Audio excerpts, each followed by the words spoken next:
Morning, guys. How are you? Welcome back to the Spurs Talk Show. I am Sean Butler. Bugsy Malone is just in front. This is episode 142, I think, of Tottenham Walks. We hope you're all happy, healthy, doing the things that you love with the people that you love doing them with. Guys, do me a favour, if you wouldn't mind, please hit the like button on the video, hit the subscribe button for the channel, hit the notification bell to stay abreast of all the latest content as soon as we drop it, and of course drop a comment if you'd like to share your thoughts with the group, with the team, with the community on what happened last night. Now, we are going to be doing a shorter video today because tonight, guys, or this afternoon, 4 PM UK time, I am starting to do streaming again. It's the first of the year, I think, first in quite a while of live streams. It's going to be myself, Adam William Cahill, and the Jory, who are getting together to discuss all things at Tottenham Hotspur right now. Very different viewpoints on things regarding the ownership, regarding the manager, regarding the situation, and hopefully we can have a grown-up conversation about it, which I'm very much looking forward to doing. We will, of course, include a bigger breakdown, I guess, of the game last night during that conversation, so I will keep this short. But what I do want to point out to you guys, not that I want my channel to be synonymous with using meteorological metaphors to get across my point about how I feel Tottenham are doing at the moment, but because I started it a couple of days ago, I'm going to continue with the trend. You might see these ice sheets that are now melting. The great thaw is occurring. The defrost. The weather is changing here a little bit. It's still cold, but it's not anywhere near as brutal as it has been. And I wonder whether or not the timing of this is so incredibly synced to the timing of Tottenham, maybe, just maybe, turning the tide on their successes this season, their performances, and their outcomes. Everything felt very doomy and gloomy just a couple of short days ago. And listen, the performance last night was not anything to write home about. If you were a neutral watching that game on Monday Night Football, I would have been surprised if you hadn't turned over to Coronation Street before half-time. It was two teams that, one goal decided it. It could have gone either way. There was very little to choose between the two sides in terms of stats. I think 10 shots on goal a pop. 5 were on target for Fulham. 3, I think, were on target for Tottenham. Possession was close to 50-50. Fouls, touches, passes. Everything was very in balance. And there wasn't a lot to choose. There really wasn't. It could have gone either way. Or it could have been a 0-0 or a 1-1 draw and no one would have moaned, I don't think. But listen, I think whilst I'm somebody that does care about the style of football, that does prioritise watching and enjoying the football that we pay to see, I think yesterday I'll excuse it to get that kind of the fog lifted from around Tottenham Hotspur, and who better to do that, to step up, to find a way to steal the points than Harry Kane, equalling Jimmy Greaves' record. A fantastic achievement, which, I don't know if you noticed this, but I didn't really feel like the Tottenham players celebrated particularly when that goal went in. It was all kind of very matter of fact, go over and congratulate and give a pat on the back, but it wasn't really smiles and it wasn't really pumped up celebrations that you would usually attribute to a London derby, an away London derby. And what a time to score on the stroke of half-time. Tottenham this season have been very vulnerable to conceding goals early in the second half, sloppy mistakes usually being the catalyst for those concessions, and it's something that completely derails whatever half-time team talk had been introduced or had been given, because suddenly the dynamic is completely different 2 seconds into the second half. But it's equally just as disruptive and unsettling to concede a goal in the dying seconds of the first half, and that's something that Tottenham have done now. 2 games on the bounce, in injury time against Fulham, in injury time against City, and you could even argue that both of those goals came late in that half.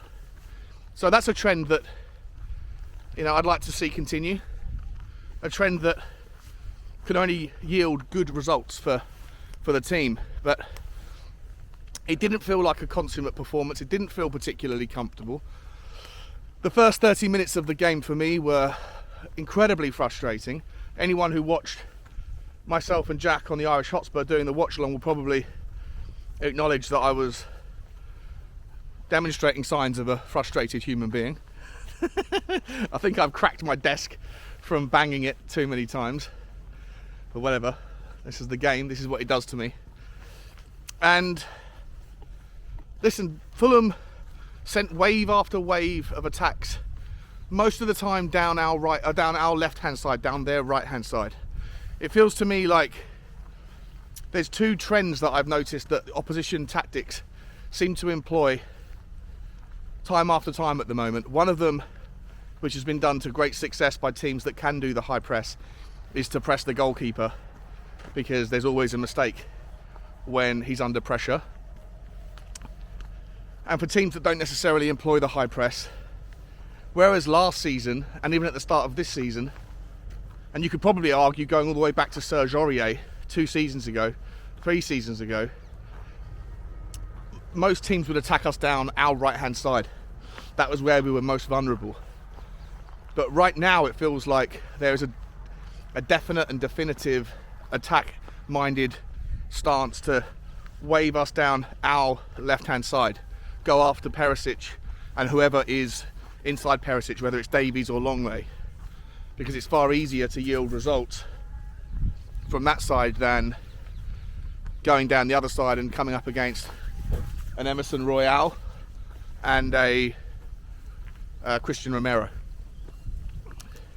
So as I say, we're going to go into that game in more detail this afternoon, but a couple of quick shout-outs. I thought Emerson Royale was very, very good on the night. Superb to see him put in a good shift against Manchester City.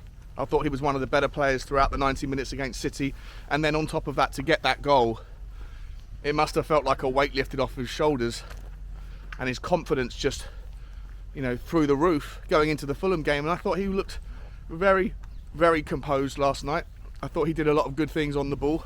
I thought his little trickery, he's trying to get back to his highlight reels on Twitter that he puts together himself. the little slide step over flick. I think there's obviously consequences to when you have a player who likes to be tricky, who now has got confidence again. You're going to start to see more of these no-look passes, no-look headers, and all that stuff. But listen, fair play to him, great effort, and for me that was the man of the match. I know the man of the match is obviously given to Harry Kane, because, as I said a moment ago, he is the guy who steps up time and time again, and he is the difference in so many games. Where would we be without Harry Kane? Where will we be if he decides to leave? How do you replace Harry Kane? There is no one to replace Harry Kane. Even if you had 100 million quid to spend, I just don't know. You get an Ivan Toney, good players, right? They're good players, but they're not on that level. So we can only hope that, I think, we can only hope at least that, if we can try and get something together in the cups, or try and figure out a way to get the season momentum back in gear, then maybe we can convince Harry Kane to sit down and commit to his boyhood club for the rest of his career. Time will tell on that one, but once again, he is such an example of discipline and just excellence in everything that he does. Whatever the example you're trying to teach a child, Harry Kane probably has something within his capability set that demonstrates that point you're trying to make. I did put a better, more succinct version of that on Twitter last night. But yeah, look, not a good performance. First half an hour, we were ripped through. Last 10 minutes of the first half, we started to get a stranglehold, started to get back into the game. Obviously got the goal, got lucky. I know Sonny's going to claim that the assist, and of course I won't take that away from him. But another awful performance from him last night. He's just a shadow of the guy. He shouldn't have been on the pitch, in my opinion. Although that was my initial thought, and I found out during the game that actually Richarlison isn't fit. Conte said he's not ready yet, and obviously Brian Hill is injured as well. And so on that basis, I guess the only alternative to playing Sonny would have been to have adapted the formation and gone to some version of 3-4-1-2 or 3-5-2 and put Decky and Kane up front in a front two. So I'll forgive it this time because the options were limited. But generally speaking, if Richarlison is fit for the next one, if Bryan Hill is fit for the next one, then I just don't think you can justify keeping him in the team when there's options and his performances have been so consistently below par for so long. I was also calling for Hugo Lloris to be dropped and bring in Fraser Forster. And to be fair to Hugo Lloris, he had a good game, 5 shots against him that were on target, 10 shots in all, 5 on target I think it was. And he kept them all out, clean sheet. Positional play for some of those saves was pretty spot on. I remember the first header, I think in like the 10th or the 15th minute. I forget who it was who headed the ball for Fulham. It might have been Tim Ream or someone, but or Paulinho maybe.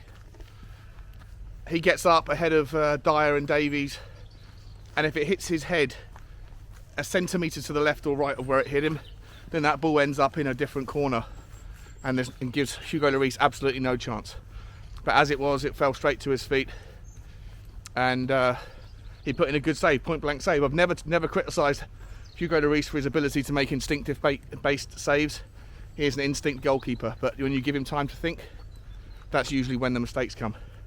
So a good performance from him, an average performance from basically everybody else. Harry Kane gets the man of the match officially, I guess, because of the goal, and that's fine. But for me, I thought if there was another candidate, it was Emerson Royale on the night. And we go again, guys. We look forward to discussing this in more detail this evening or this afternoon. So keep a lookout for that. We'd love to see you guys in the comments. And we've got lots of things to look forward to. Preston North End coming up in 4 or 5 short days. And hopefully, guys, 1 or 2 signings in the transfer window that can come in the final 7 days of the window. Lots to discuss this afternoon. I'll see you then. And if not tonight, then tomorrow, I'm going to be doing a live stream with Jack around the same time, 5 o'clock or something, UK time. He's coming onto the stream and we're going to figure out between us exactly who has the best squad, the stack rank in the Premier League based on our opinions and yours as well, helping us out on what the Premier League table of squad strength looks like, to see if Tottenham are punching below or above our weights right now. Like, share and subscribe, guys. Have a wonderful afternoon. I'll see you this evening. As always, bye bye.